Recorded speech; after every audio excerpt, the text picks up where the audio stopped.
अस्सलाम वालेकुम, आप देख रहे हैं ये वर्ल्ड। मैं हूं आपके साथ जुबैर अली। दोस्तों, हिजबुल्लाह ने दोबारा से इजराइल पर हमला कर दिया।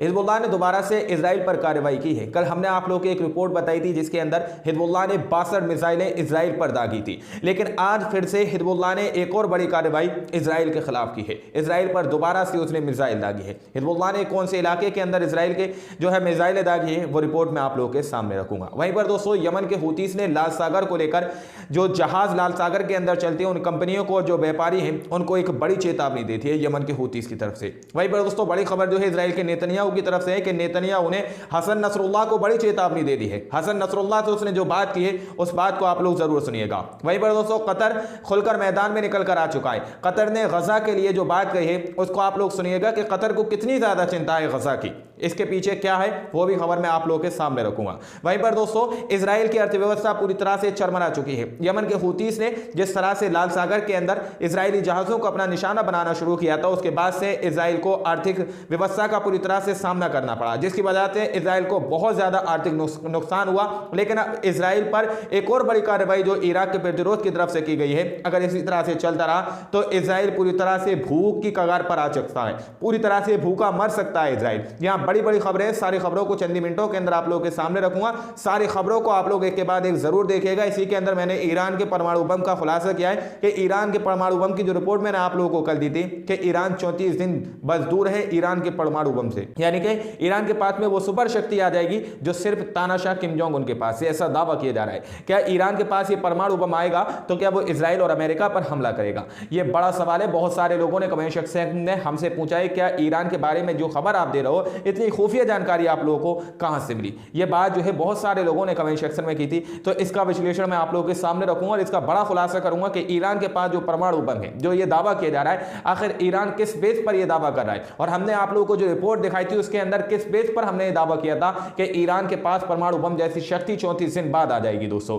लेकिन सबसे पहले मैं आप लोगों के सामने कतर की तरफ से एक बड़ी खबर रख रहा हूं कि कतर के जो प्रधानमंत्री हैं उन्होंने एक बड़ा एक्शन लिया है। कतर के प्रधानमंत्री ने जो बात कही है उसको आप लोग सुनिएगा, हंसिएगा बिल्कुल भी मत।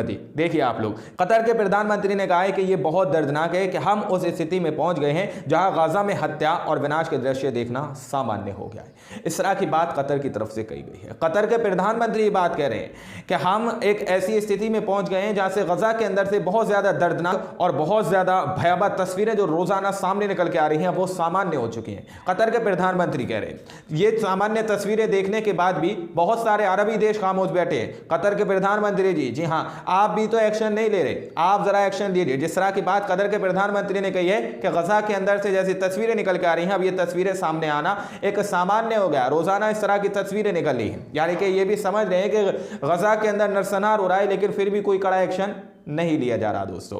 वहीं पर दोस्तों, हूती के प्रवक्ता की तरफ से बड़ा बयान जो है लाल सागर को लेकर आया है कि लाल सागर के अंदर जितने भी जहाज हैं, जितने भी जहाज व्यापारी करते हैं, व्यापारी जहाजों को लेकर बड़ी चेतावनी दे दी गई है कि जितने भी कंपनियां जहाज की हैं साफ तौर पर उनको बड़ा ऐलान करना होगा। अगर लाल सागर के अंदर वो अपना व्यापार जारी रखना चाहते हैं तो यमन के हूतीस के प्रवक्ता ने यह बात कही है। क्या बात कही है, स्क्रीन पर इस रिपोर्ट को देखिए। यदि व्यापारी जहाज लाल सागर में हमलों से बचना चाहते हैं तो उन्हें घोषणा करनी होगी कि उनका इजराइल के साथ कोई संबंध नहीं है। बात यमन के हूतीस के प्रवक्ता की तरफ से कही जा रही है कि उनको इस बात की घोषणा करनी होगी कि इजराइल के साथ उनका कोई भी संबंध नहीं है। अब आप लोग सोचिए दोस्तों, एक तरफ एलियब बंदरगाह को पूरी तरह से यमन के हूतीस ने जो है बंद कर दिया है। अब जो लोग जहाज चलाना चाहते हैं लाल सागर के अंदर तो उनको यह घोषणा करनी होगी, यानी कि इजराइल तक कोई भी जहाज वहां तक नहीं जाएगा। किसी भी तरह से कोई भी साधन, कोई भी कंपनी का जहाज लाल सागर के अंदर से होते हुए इजराइल तक नहीं जाएगा और इजराइल से उनका कोई भी संबंध नहीं है। लेकिन दोस्तों, जिस तरह से बंदरगाह पर इजराइल के खिलाफ बड़ी चोट जो है यमन के हूतीस ने दी है, वहीं पर हाइफा बंदरगाह पर भी बड़ा अटैक हुआ है। हाइफा बंदरगाह पर एक मिसाइल गिरती है। सब लोग उस मिसाइल को देखकर चौंक जाते हैं कि आखिर ये मिसाइल कहां से आ गई। सब लोग ये सोच में पड़ते हैं। सबसे पहले लोग यही सोच रहे थे कि हाइफा की बंदरगाह पर किसने हमला कर दिया। एक तरफ यमन के हूतीस ने लाल सागर के अंदर एलियब बंदरगाह को तो पूरी तरह से क्रॉस किया हुआ है, बंद किया हुआ है, जिसकी वजह से इजराइल की अर्थव्यवस्था पूरी तरह से चरमरा चुकी है। लेकिन हाइफा बंदरगाह पर किसकी तरफ से हमला किया गया, जिसकी वजह से इजराइल में हाहाकार मचा हुआ है। अगर हाइफा बंदरगाह पर जो मिसाइल गिरी है दोस्तों, उस मिसाइल के तरह इसी तरह से अगर हाइफा बंदरगाह पर हमले होते रहे तो इजराइल पूरी तरह से भूखे मरने की कगार पर आ जाएगा। लेकिन जब ये मिसाइल गिरी तो एक बल की तरफ से जो है पूरी तरह से इसकी जिम्मेदारी ली गई है। इराक के प्रतिरोध के बलों की तरफ से जिम्मेदारी ली गई है कि उन्होंने जो है इजराइल की हाइफा बंदरगाह पर पूरी तरह से अटैक किया है। इस अटैक से इजराइल को क्या नुकसान होगा वो मैं आप लोगों को बताऊंगा। आप लोग पहले ये रिपोर्ट देखिए। दावा किया जा रहा है कि इराकी प्रतिरोध बलों ने इजराइल के सबसे महत्वपूर्ण बंदरगाह हाइफा के खिलाफ एक क्रूज मिसाइल लॉन्च की है। मिसाइल हाइफा बंदरगाह के पास गिरी और उसे रोका नहीं जा सका। यह एक गंभीर विरुद्ध है और इससे इजराइल को और अधिक आर्थिक क्षति हो सकती है। शिपिंग कंपनियां अब हाइफा के बंदरगाह का उपयोग न करने का निर्णय ले सकती हैं। जिस तरह से दोस्तों बहुत सारी कंपनियों ने लाल सागर के अंदर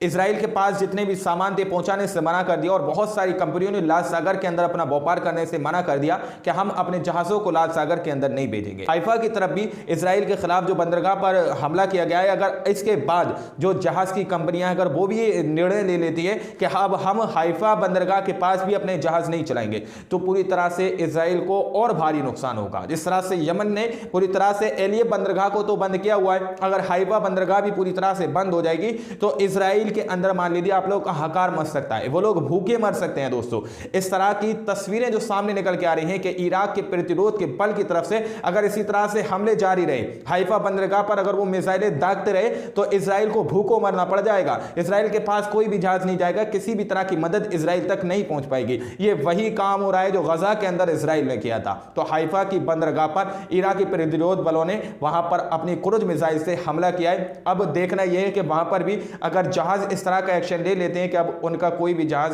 हाइफा बंदरगाह की तरफ नहीं जाएगा तो इजराइल को दोस्तों बहुत भारी आर्थिक क्षति हो सकती है। वहीं पर दोस्तों हिजबुल्लाह और हमास को लेकर अमेरिका की खुफिया एजेंसी ने, आप लोग खबर को जरा गौर से सुना करिए, अमेरिका की खुफिया एजेंसी ने यह बात जताई है, यह आशंका जताई है। क्या बात कही है पहले आप लोग ये देखिए, फिर मैं आप लोगों को इसको समझाने की कोशिश करूंगा। अमेरिकी खुफिया एजेंसी ने कहा है कि अगर जायोनी शासन यानी कि इजराइल या अमेरिका गाजा में हमास और लेबनान में हिजबुल्लाह के खिलाफ युद्ध करता है तो उसके द्वारा उठाए गए कदम से उसे नुकसान हो सकता है। अगर इजराइल ये कदम उठाता है तो इजराइल रक्षा बलों के लिए जीतना मुश्किल हो जाएगा, क्योंकि गाजा पट्टी में युद्ध शुरू होने से इजराइल कमजोर हो गया है। दोस्तों इस तरह की बात जो है अमेरिकी खुफिया एजेंसी की तरफ से कही गई है। आप लोग सुना करिए कि किसकी तरफ से दावा किया जा रहा है।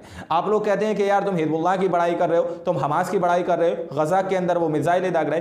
ये वो लोग दावा नहीं कर रहे, बल्कि जो अमेरिका की खुफिया एजेंसी वो ये कह रही है कि अगर जिस तरह से गजा के अंदर इजराइल ने हमला किया हुआ है, अगर इजराइल लेबनान पर इसी तरह से हमले जारी रखता है और हिजबुल्लाह के खिलाफ अपने मोर्चे खोलने का ऐलान कर देता है तो फिर इजराइल पूरी तरह से नष्ट हो सकता है, क्योंकि इजराइल को पहले से ही हमास के लड़ाकों ने बहुत ज्यादा कमजोर किया हुआ है। बहुत ज्यादा नुकसान हमास के लड़ाकों ने गजा के अंदर किया है। तो ये अमेरिका की खुफिया एजेंसी दावा कर रही है। दोस्तों हमास के लड़ाके या हिजबुल्लाह या ईरान या यमन नहीं कर रहे हैं, अमेरिका की खुफिया एजेंसी दावा कर रही है कि जो इजराइल को बहुत भारी नुकसान का सामना करना पड़ सकता है अगर एक साथ दोनों तरफ वो हमले करेगा। तो इसी बीच अमेरिका ने अपने विदेश मंत्री ब्लिंकन को अलग अलग देशों में भेजना शुरू कर दिया। हिजबुल्लाह के साथ समझौता करने पर उसने जो है अपनी राजी जताई है। हिजबुल्लाह के साथ इजराइल को यह सलाह दी है कि इजराइल हिजबुल्लाह से समझौता करे और वो उस पर हमले ना करे। हिजबुल्लाह साफ तौर पर कह रहा है कि हम तो हमले नहीं रोकेंगे, जब तक गजा के अंदर हमले होते रहेंगे तब तक हम हमले नहीं रोकेंगे, क्योंकि इजराइल गजा पर हमले करना जारी रखेगा। दोस्तों क्यों जारी रखेगा मैं आप लोगों को बताऊं। इजराइल गजा के अंदर हमले तब तक जारी करेगा जब तक हमास के लड़ाके इजराइल के नागरिकों को नहीं छोड़ देते, क्योंकि अगर इजराइल अपने नागरिकों को नहीं छोड़ा पाता तब तक इजराइल के नेतन्याहू की जो कुर्सी है वो डमाडोल होती रहेगी, चारों तरफ वो खतरे में है। इजराइल का नेतन्याहू जानता है कि अगर गजा के हमास के लड़ाकों के हाथों से अगर वो अपने नागरिकों को नहीं छुड़ा पाया तो उसकी कुर्सी खतरे में तो है ही, यहूदी उसका क्या हाल करेंगे वो इस बात को अच्छी तरह से जानता है। इसलिए वो गजा के अंदर बराबर हमले कर रहा है और हमास के लड़ाकों को झुकाने की कोशिश कर रहा है, लेकिन हमास के लड़ाके झुकने के लिए तैयार नहीं है। एक भी नागरिक को अभी तक इजराइल का नेतन्याहू नहीं छुड़ा पाया है, जिसकी वजह से इन लोगों के अंदर बहुत भारी फूट पड़ी है। वो रिपोर्ट मैंने आप लोगों को बताई थी। वहीं पर दोस्तों अब आप लोग समझ सकते हैं कि अमेरिका की खुफिया एजेंसी की तरफ से यह दावा कर दिया गया है, लेकिन इजराइल का नेतन्याहू की तरफ से दोस्तों दावा किया जा रहा है कि नेतन्याहू ने हसन नसरुल्लाह को लेकर बड़ी चेतावनी दे दी है। जी हाँ, ईरान के हसन नसरुल्लाह, हिजबुल्लाह के लीडर हसन नसरुल्लाह के बारे में मैंने आपको बताया था। उसने सुबह भी एक रिपोर्ट में मैंने आपको बताया था कि उसने कहा था कि इजराइल की जो सीमा है उसके पास हसन नसरुल्लाह और उसकी पार्टियों का होना हमारे लिए बहुत ज़्यादा जो है खतरनाक साबित हो सकता है। तो अब इजराइल की तरफ से दावा किया जा रहा है, रिपोर्ट आप लोग स्क्रीन पर देखिए। इसमें कहा जा रहा है कि नेतन्याहू ये कह रहा है कि हम हसन नसरुल्लाह की हत्या कर सकते हैं, हम हसन नसरुल्लाह को शहीद कर सकते हैं। इस तरह की बात इजराइल के नेतन्याहू की तरफ से कही गई है। हिजबुल्लाह को, हसन नसरुल्लाह को डराने की कोशिश की जा रही है। हसन नसरुल्लाह इजराइल की सीमाओं के पास हैं, अपनी पार्टियों के साथ इजराइल के जो सीमा है उनके पास मौजूद हैं, तो वो कह रहा है कि इनको यहाँ से दूर कर लो वरना हम इनकी हत्या कर सकते हैं, इनको शहीद कर सकते हैं। अब देखना यह है कि पलटवार में हसन नसरुल्लाह इजराइल के खिलाफ क्या कार्रवाई करते हैं।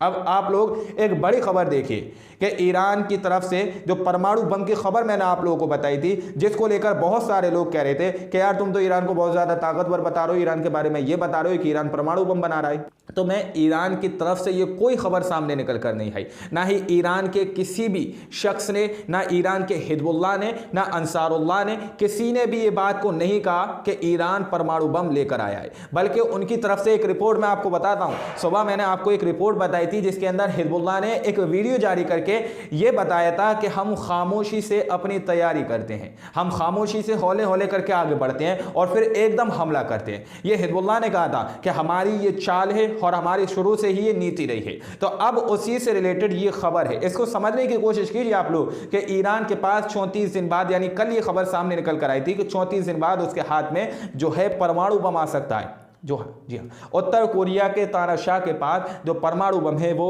ईरान के पास भी आ सकता है। ये बात ईरान की तरफ से नहीं कही गई है, ईरान के किसी नेता ने नहीं कही है, ईरान के किसी संगठन ने नहीं कही है, बल्कि ये बात अमेरिका के डोनाल्ड ट्रंप की तरफ से कही गई है। जी हाँ, डोनाल्ड ट्रंप इस बात को बता रहे हैं, वो ये कह रहे हैं कि अमेरिका के पास 34 दिन बाद जो है परमाणु बम आ जाएगा, अमेरिका एक शक्तिशाली देश बन जाएगा।